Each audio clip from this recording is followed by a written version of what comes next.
If you're a Yankees fan, you're probably going to be feeling really nervous about Aaron Judge and his chances of re-signing with the Yankees because a few weeks ago, I posted this video, Aaron Judge can't trust the Yankees, and I was just assuming and speculating on the fact that when Brian Cashman back in April, right before the season started, spoke out and said that Aaron Judge, he rejected the Yankees, he rejected our 7-8-year deal worth almost $215 million, and the public kind of turned on Aaron Judge, and Mr. Judge spoke on that a couple days ago. He was not happy. He felt blindsided. So I know this is a weird photo shoot, but this is from the Time magazine, so I wanted to give them some credit because they brought this to the surface, and I'm really happy that they did. Not because I'm excited for Aaron Judge to leave the Yankees, but it shows that baseball players, at the end of the day, yes, they're making millions of dollars, but they're humans as well, and they should be respected. Aaron Judge was disrespected by the Yankees and Brian Cashman. He said that he felt blindsided in April when New York Yankees GM Brian Cashman took the rare step of publicly revealing that Judge had turned down $213.5 million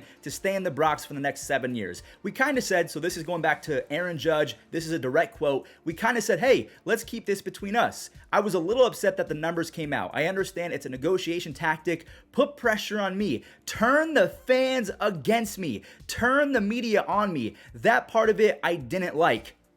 Oh my God. So when I made that video a few weeks ago saying Judge should not trust the Yankees, again, this was me just assuming as a baseball fan from afar. But as a human, I could kind of have empathy for the guy that, yes, Aaron Judge, a nice guy, he's going to get thrown under the bus because that's what the Yankees media does. And essentially, that's what Brian Cashman has been known to do, considering Derek Jeter had the same thing happen to him. Now, I'm not a Yankees hater. I enjoy bantering with Yankees fans. I enjoyed my time in New York, even though a few fans were not too pleasant to me because I was a Cleveland fan in their house. I get it. That's how it goes when you go to an opposing stadium, but I loved the atmosphere. Everything about New York was just, it was cool. And I can see why players do want to go to New York, but also I can see why players don't want to go to New York because they have to deal with stuff like this. Now, I could be overreacting because it's not like New York is the only team in baseball or sports that uses the media against players, especially in a public contract negotiation, but Aaron Judge, one of the nicest humans that has ever played the game of baseball,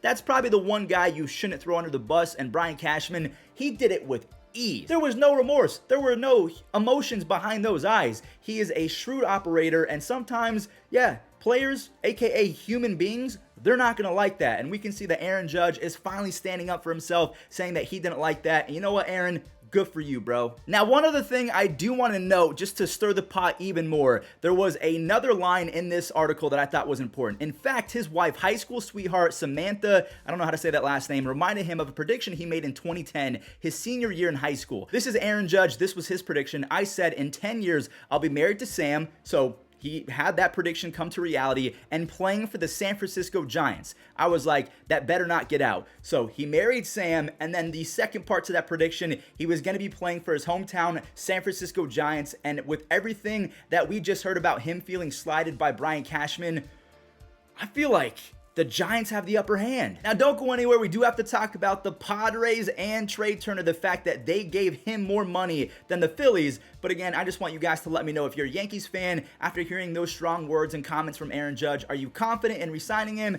or do you feel like you should wipe your hands and use that money on other auxiliary pieces, spend it on 4 or 5 guys as opposed to just one, and maybe just send Aaron Judge into the sunset? It was fun while it lasted, but we're going to close that chapter. But yes, like I mentioned, the Padres offered Trea Turner a contract that would have made him the highest paid shortstop in baseball. I don't know if Fernando Tatis Jr. passed this, but Francisco Lindor, I think, is the highest paid shortstop in history. It would have been more than $341 million, but apparently Trea Turner, who was drafted by the Padres, I think. He was either drafted by, so he was drafted by the Pirates in the 2011 draft, and then yes, he was taken in the first round of the 2014 draft after he spent some time in college. So there you go. Trea Turner could have been the highest paid shortstop in the history of baseball, but something about San Diego maybe just didn't sit right with him. He wanted to play with Kevin Long, he wanted to play with Bryce Harper, and he just wanted to be a Philly. It's as simple as that. But yeah, that's a lot of money to turn down. Now let's go ahead and talk about a few other other smaller signings. Tommy Kahnle, a former Yankee, is going back to the Yankees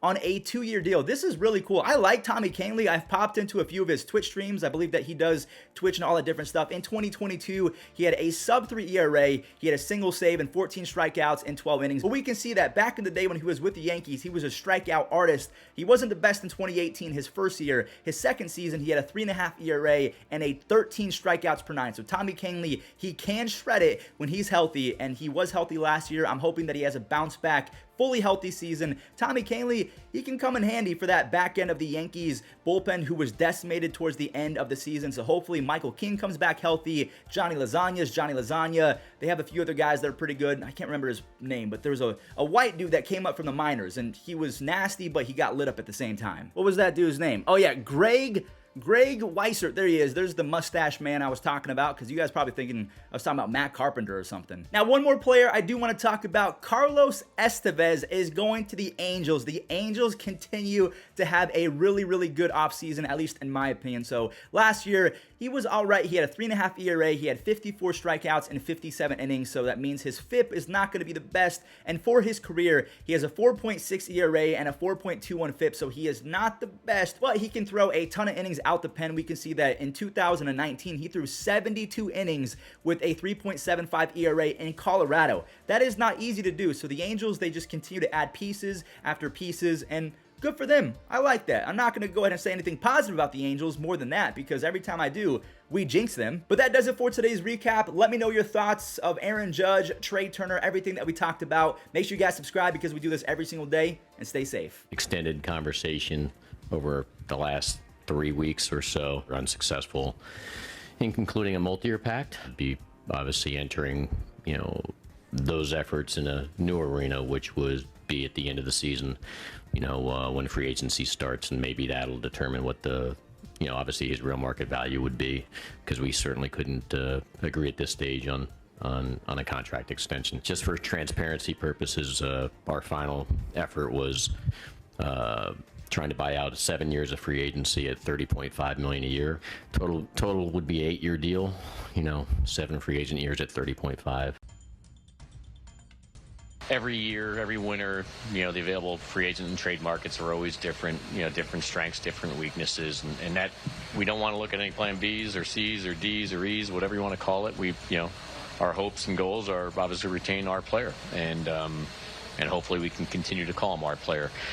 But we'll see over time. It's just going to take probably a little more time. The winter's not going to go forever. Sometimes players don't sign all the way till spring training. I don't see that happening in this particular case, but I'm just guessing now on that. Again, Aaron Judge will make a decision for him and his family, with his agency at some point.